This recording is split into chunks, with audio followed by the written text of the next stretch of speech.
Hey friends, today I want to talk about the way you get to your goal, right? How you plan or create the system that's going to help you achieve whatever goal or next step that you've set up for yourself. Because there's a lot of different ways to do it, and I think some people think that they have to model it after the way someone else is trying to reach their goal. So maybe you both have the same goal of getting more organized, getting your life a little bit more together. And so you might look at other people and adopt systems that they're using, right? There's tons of books out there. There's tons of systems on YouTube on how you can become more organized. But the problem is that sometimes those systems in and of themselves require us to learn skills that we don't have, or it assumes that you have some basic traits that maybe don't come naturally, and so just that adjustment itself can take so long that you're not seeing progress towards your goal.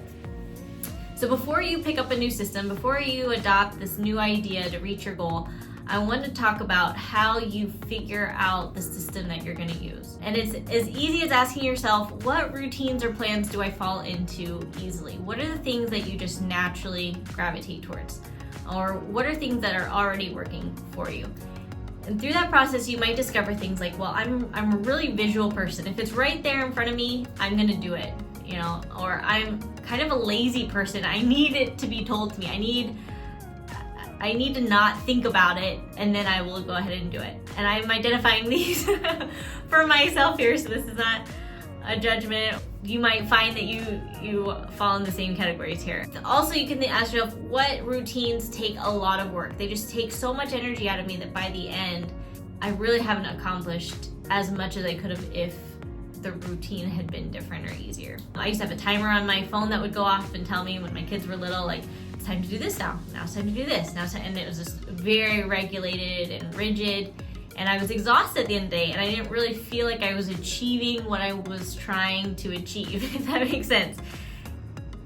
Objectively, yes, I was, but subjectively, I really wasn't, because the reason for doing all those things wasn't just to get them done, right? It was to have a feeling of accomplishment, a feeling that I was actually helping our family stay on track. But when I was getting irritable in the process, so I knew something was wrong here, something had to change. So look for yourself. Are you a highly structured person? Are you more of a laid back, you need flexibility? Maybe you're just more of like someone who likes to problem solve on the go. And so having a problem to solve helps you, whereas if you're in a rigid schedule, maybe you're going to create a problem to solve when you should just be doing the next thing that's on your list. Versus for a structured person, throwing a problem into the mix might add too much chaos, get them off track, and that's where they get derailed. So try to look for those things. What is it that you enjoy? Maybe it's that you enjoy a lot of social events, right? And so that's the routine or the plan that you fall into easily, is when other people have a plan, when other people have a suggestion, yeah, let's do that. That sounds great. Try to identify what that is. Maybe it isn't even that other people are doing it. It's just that you love the idea of new ideas. And so every day, what you want to do is set up your system so that it feels like a new idea each time you approach it. And you're going to need to think about how you can do that. But if it's the social aspect, then try to incorporate social activities into your plan. They're going to help you keep accountable. Maybe it's even things like, well, if I want to make that play group, this afternoon, I need to get X, Y, and Z done beforehand. Or I can Zoom with my friend while I'm folding laundry. And it's a way of pairing the two so that there's excitement about accomplishing the things that you're trying to accomplish. So if it's getting more organized and having more of a system, really ask yourself, but what are you trying to do with that? What's the real goal? Is it, I've got this new project I'm working on, and I've got all this paperwork attached to it. Maybe you're moving into a new home, or you've got a new business that you're trying to set up, or it's your kid's medical paperwork or whatever. It's something where there's a lot of little pieces that you could let fall through the cracks, and so you want to stay on top of it.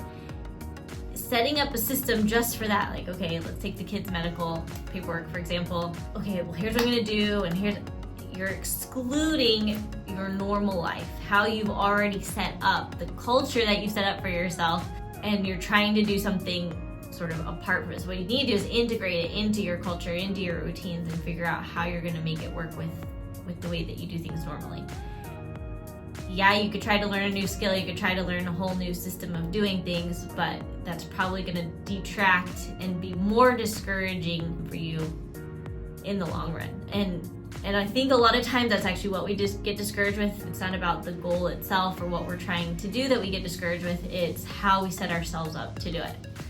So if you can figure out how to incorporate getting your kids' paperwork done with things that you already have going on. So maybe it's, well, if I take this folder with me when my kid's at piano lesson, I can be working on it a little bit each day.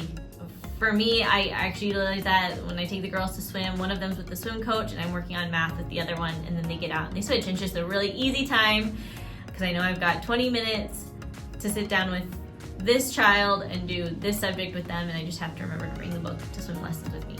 So it's an easy thing versus trying to mentally block out time when we're at home. How am I gonna do this little extra math piece? And then I feel bad because at the end of the day, I've scooted it back because there's distractions, or oh, they were playing so contentedly, or oh, I had to get all this laundry done, and it just slips by. So for me, figuring out how it can fit in with the routine that I already have, and recognizing that in my routine, there's a lot of flexibility there.